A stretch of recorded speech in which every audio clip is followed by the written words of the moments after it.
इस समय कह क्या रहे हैं, क्योंकि आपने बहुत सारे सवाल उठाए हैं ट्वीट्स को लेकर और तमाम बातें। जरा जल्दी से देखिए क्या कहा जा रहा है स्टेटमेंट में।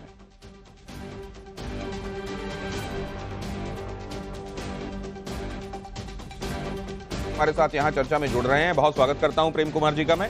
और अब जल्दी से देख लीजिए क्या कहा गया अभी तक की बातों में। बिल्कुल, जिस तरीके से हरियाणा के रुझान आ रहे हैं, भारतीय जनता पार्टी के मुख्यालय में लगातार बड़े लीडर्स की जो है भीड़ बढ़ती चली जा रही है। और आप देख सकते हैं यहाँ पर कि एक एक करके तमाम जो बड़े लीडर्स हैं वो अब यहाँ पर आ रहे हैं। आप देख सकते हैं यहाँ पर कि यहाँ पर संजय मयूख मौजूद हैं, अनिल बलूनी जी यहाँ पर मौजूद हैं जो कि राष्ट्रीय मीडिया प्रमुख हैं। यहाँ पर आपको अरुण सिंह भी नजर आ रहे होंगे। हम उनसे बात करने की कोशिश करते हैं कि क्या कुछ कहना है उनका। सर, क्या कहना चाहेंगे? बहुत अच्छे रुझान आ रहे हैं। देखते जाइए आगे आगे। अरे देखते जाइए साहब। बिल्कुल, देखिए तो यहाँ पर आप देख सकते हैं कि तमाम जो जनरल सेक्रेटरी हैं वो यहाँ पर मौजूद हैं और हम लगातार बात करेंगे। सर क्या कहना चाहेंगे? तीसरी बार फिर हरियाणा में सरकार बन रही है आप लोगों की। देखिए, हमारे प्रधानमंत्री मोदी जी के नेतृत्व में गांव गरीब किसानों का जिस प्रकार से कल्याण हुआ है, यह स्पष्ट संकेत देता है कि तीसरी बार लगातार भारतीय जनता पार्टी की सरकार हरियाणा में बन रही है, वो भी प्रचंड जीत के साथ बन रही है। कांग्रेस का सुपड़ा साफ हो रहा है। सुबह से लगातार कांग्रेस पार्टी के मुख्यालय के बाहर में पटाखे चल रहे थे, आतिशबाजियां चल रही थी, बड़ी बड़ी जलेबियां खिलाई जा रही थी और कांग्रेस की तरफ से बोला गया था वो जलेबी बीजेपी के बड़े लीडर्स के पास भेजेंगे। कांग्रेस जनता की नब्ज नहीं जानती, इसलिए लगातार भ्रम बोलना, झूठ बोलना और लगातार जनता को गुमराह करने का ऐसा प्रयास करती है, नकारात्मक राजनीति करती है। जब नकारात्मक राजनीति करोगे तो जनता उसको पसंद नहीं करती है। आप जो विकास डेवलपमेंटल पॉलिटिक्स, विकास युक्त पॉलिटिक्स का एजेंडा हमारे प्रधानमंत्री मोदी जी ने जो सेट किया है, वही सामने दिख रहा है कि तीसरी बार हरियाणा में लगातार भारतीय जनता पार्टी की सरकार प्रचंड बहुमत के साथ बन रही है। धन्यवाद हमारे साथ बातचीत करने के लिए। तो आप सीधे तौर पर यहाँ पर देख सकते हैं कि तमाम जो बड़े लीडर्स हैं वो एक एक करके यहाँ पर आ रहे हैं। और अब देखिए एक बार और हम बात करने की कोशिश करते हैं। सर, एक सवाल लेना चाहेंगे सर, हरियाणा की जीत को किस तरीके से देखते हैं? तीसरी बार सरकार बन रही है। ये देखिए, हरियाणा की जीत 10 साल की भारतीय जनता पार्टी की मोदी जी के नेतृत्व में हमने जो विकास आधारित राजनीति की है उसकी जीत है और हरियाणा की जनता की जीत है, नम्रता का जीत है।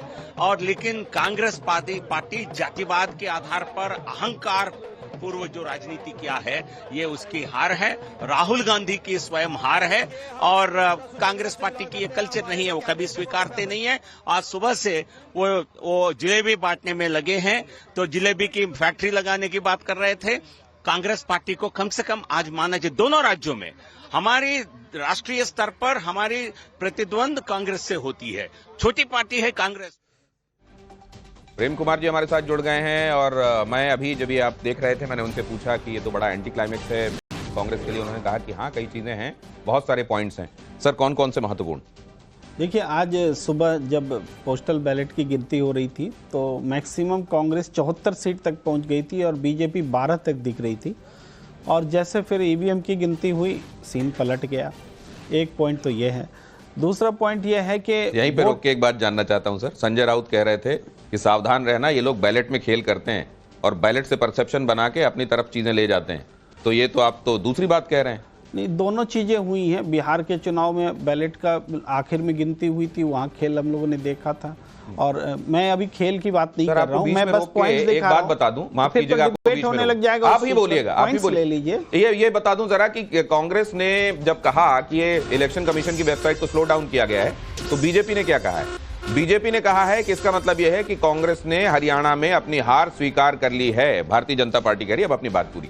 जी, तो मैं आगे कह रहा था। दूसरा पॉइंट ये है कि ये एक विचित्र बात, विडंबनापूर्ण या नई बात दिख रही है कि हरियाणा में वोट कांग्रेस को ज़्यादा मिलते दिखे हैं और बीजेपी को कम दिखे हैं, लेकिन सीट्स कांग्रेस को ज़्यादा दिख रही है। ये ऐसा कभी हरियाणा में हुआ नहीं। बीजेपी को ज़्यादा दिख जी, ऐसा कभी हुआ नहीं। और वोट्स भी बहुत ज़्यादा, 40% प्लस कांग्रेस के पास वोट्स आए हैं, पिछले बार के मुकाबले बहुत ज़्यादा है। तो ये इसका मतलब है कि जो एक ऐसा नहीं था कि जो, लेकिन फर्स्ट पास द पोस्ट में तो हमने ये देखा है कि ज्यादा वोट शेयर के बावजूद कई बार आपकी सीटें कन्वर्ट नहीं आप होती? वो सही कह रहे हैं, जो होगा वही सीट्स जो माना जाएगा उसी से सरकार बनेगी, आप सही कह रहे हैं।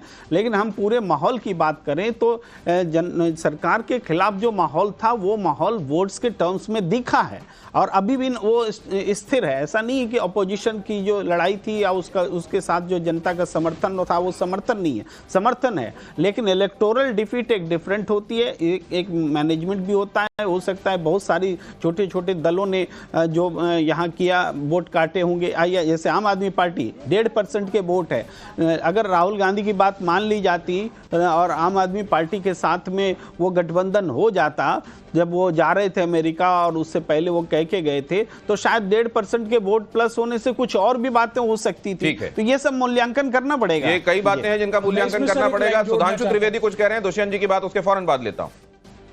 वैसे तो अंतिम परिणाम आने तक निष्कर्ष की प्रतीक्षा करनी चाहिए, परंतु अगर जयराम रमेश जी ने कहना शुरू कर दिया है, इलेक्शन कमीशन के ऊपर उंगली उठाना शुरू कर दिया है, तो मतलब मान लेना चाहिए कि उन्होंने भी अपनी पराजय को अवश्यंभावी मान लिया है। देखिए, अब 12 बज गए हैं, रुझान जिस ढंग से स्थिर होते चले जा रहे हैं, मुझे लगता है कि हम एक निर्णायक विजय की तरफ बढ़ रहे हैं और कांग्रेस अपनी भावी पराजय की पेशबंदी करने में जुट गई है। अपनी भावी पराजय को कैसे जस्टिफाई करना है, डिफेंड कैसे करना है हारने की स्थिति में, उसके लिए खुद को तैयार किया जा रहा है। दुष्यंत जी, नहीं, देखिए, ये तो पक्ष विपक्ष एक दूसरे के काउंटर करेंगे ही, लेकिन मैं प्रेम जी की बात में एक और चीज जोड़ना चाहता था कि इंडिया अलायंस के नेता, समाजवादी पार्टी के पूर्व मुख्यमंत्री अखिलेश यादव को भी लोगों ने सुझाव दिया था कि उनको जम्मू कश्मीर से दूसरा नतीजा आ गया है। सर, बीच में अगर इस तरीके से इंटरप्ट करूं तो प्लीज माफ कीजिएगा, क्योंकि ये बता देना अपने दर्शकों को आवश्यक है। जम्मू कश्मीर से ये दूसरा नतीजा, हजरत बल सीट से नेशनल कॉन्फ्रेंस के उम्मीदवार ने जीत दर्ज की। Please continue sir. Salman Sagar को जीत मिली है, तो वो भी एक तरीके से हम देखें तो जो सीटें यादव डोमिनेटेड सीटें हैं वो बीजेपी की तरफ जाती हुई दिख रही हैं अभी रुझान में। तो अगर उनको भी प्रचार में शामिल किया जाता तो मुझे लगता है कि एक अलग स्थिति आज होती। किस तरीके से स्थितियां अलग हो सकती थीं, ये वाली चर्चा तो अब बहुत दिनों तक होगी। भारतीय जनता पार्टी के संदर्भ में भी कि कैसे हार जो प्रत्यक्ष दिखाई दे रही थी, वहां से जीत को अपनी तरफ ले जाने के लिए उन्होंने क्या ऐसा किया, क्या क्या चीजें हुई, हो गई या की गई जो जीत के तौर पर कन्वर्ट हुई, इसके संदर्भ में चर्चा हो। सबसे बड़ी बात आप केजी सुरेश किसको मानते हैं? सबसे एक बड़ी बात जिसने भारतीय जनता पार्टी की तरफ उस हवा का रुख कर दिया जो खिलाफ मानी जा रही थी। नहीं, वाकई ये तो अगर सच में ये जिस तरीके से अभी रुझान दिख रहा है ये आगे निष्कर्ष तक जाती है, तो वाकई परसेप्शन के आगे चलकर जीत को हासिल करना, मैं समझता हूं कि वाकई जो है एक काबिले तारीफ है। ये चुनाव का माइक्रो मैनेजमेंट है, बिल्कुल बूथ लेवल पर किया गया काम बिल्कुल है।